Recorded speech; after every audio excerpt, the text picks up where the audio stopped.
نو د خپل میرمنو سره نږدې والی مکوي دا د الله وذکری حدود دي دې ته نږدې مو ورزي دغه شان الله خپل حکمونه خلکو ته په ډاګه څرګندوي خای چې هغوی له ناوړه چلن نه ځانونه وژغوري ولا تأكلوا أموالكم بينكم بالباطل وتدلوا بها إلى الحكام لتأكلوا فريقا من أموال الناس بالإثم وأنتم تعلمون او تاسو مو په خپل منځو کې یو د بل مال په ناروا توګه خوري او مو هغه حاکمانو ته په دې غرض باندې کوي چې تاسو ته په قصدي توګه او ظلم سره د نورو د شتمنۍ د خورلو فرصت په لاس درشي په داسې حال کې چې تاسو پوهیږئ يسألونك عن الأهلة قل هي مواقيت للناس والحج وليس البر بأن تأتوا البيوت من ظهورها ولكن البر من اتقى وأتوا البيوت من أبوابها واتقوا الله لعلكم تفلحون خلق لتا څخه د سپوږمۍ د نری کې دوه غټي دوه په باب پښتنه کوي وایا دا د خلکو لپاره د نیټو ټاکلو او د حج نښانی دي دا هم ورته وایي چې دا څنګه کې نه د چې تاسو خپل کورونو ته د هغو د شال لوري نه نوځي اصلي نیکی خود دا ده چې انسان د الله له خپکولو نه ځان ژغوري نو تاسو خپل کورونو ته د دروازو له لارې ورشئ له الله نه ویریدونکي اوسئ خای چې بریالیتوب در په برخه شي وقاتلوا في سبيل الله الذين يقاتلونكم ولا تعتدوا إن الله لا يحب المعتدين او تاسو د الله په لار کې له هغو کسانو سره وجنګیږئ چې له تاسو سره جنګیږي خو تیرای مکوئ چې الله تیری کوونکی نه خوښوي وَاقْتُلُوهُمْ حَيْثُ ثَقِفْتُمُوهُمْ وَأَخْرِجُوهُم مِّنْ حَيْثُ أَخْرَجُوكُمْ وَالْفِتْنَةُ أَشَدُّ مِنَ الْقَتْلِ وَلَا تُقَاتِلُوهُمْ عِندَ الْمَسْجِدِ الْحَرَامِ حَتَّى يُقَاتِلُوكُمْ فِيهِ فَإِن قَاتَلُوكُمْ فَاقْتُلُوهُمْ كَذَلِكَ جَزَاءُ الْكَافِرِينَ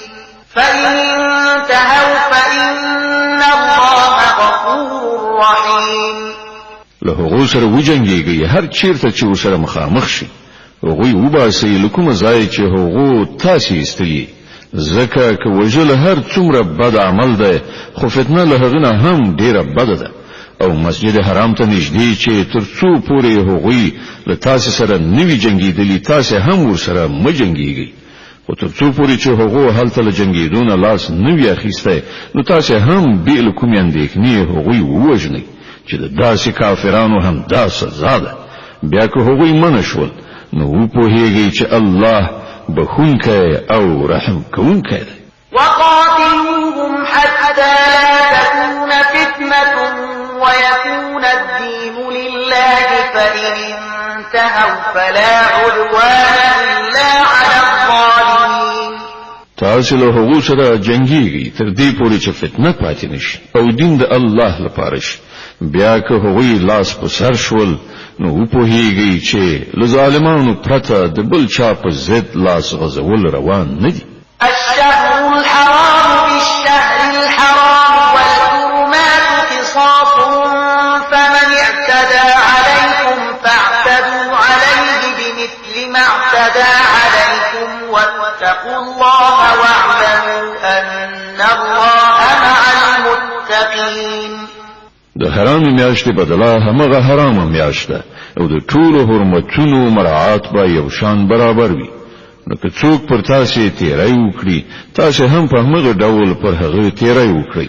البته الله نه په ویره کې اوسئ او په دې وپوهیږئ چې الله د همغه خلکو ملګری دی چې د هغه د حدودو له ماتولو نه ډډه کوي وأنفقوا في سبيل الله ولا تلقوا بأيديكم إلى التهلكة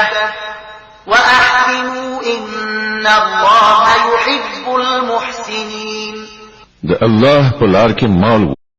ولګوي او په خپل لاسونو خپل ځانونه په هلاکت کې مغورځوي د ښېګڼې لار غوره کړئ چې الله ښېګڼه کوونکي خوښوي. وأتموا الحج والعمرة لله فإن أحصرتم فما استيسر من الهدي ولا تحلقوا رؤوسكم حتى يبلغ الهدي محله فمن كان منكم مريضا أو به أذى من رأسه ففدية من صيام فمن كان منكم مريضا أو به أذى من رأسه ففدية من صيام أو صدقة أو نسك فإذا أمنتم فمن تمتع بالعمرة إلى الحج فما استيسر من الهدي فمن لم يجد فصيام 3 أيام في الحج و7 إذا رجعتم تلك 10 كاملة ذلك لمن لم يكن أهله حاضر المسجد الحرام واتقوا الله واعلموا أن الله شديد العقاب. د الله د رضا لپاره چې کله د حج او عمرې نیت وکړئ نو هغه تر سره کړئ او که چیرته ایثار شي نو چې هر څه قرباني مو د الله سره پوره وي د الله حضور ته وړاندې کړئ او خپل سرونه مخري تر هغه پورې چې قرباني خپل ځای ته نه وي رسیدلی. خو که څوک ناروغ وي یا په سر کې څه تکلیف وي او لدې عمل خپل سر وخري نو هغه ته دا پکار ده چې د فدیې په توګه روژې ونیسي یا خیرات وباسي یا قرباني ورکړي.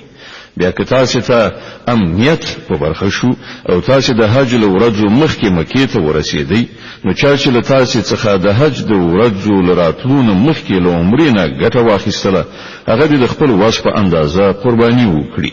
او که قرباني ونمندله نو 3 روژې د حج په دوران کې او روژې د کور ته لستنېدو وروسته په دغه شان د 10 روژې پوره کړي.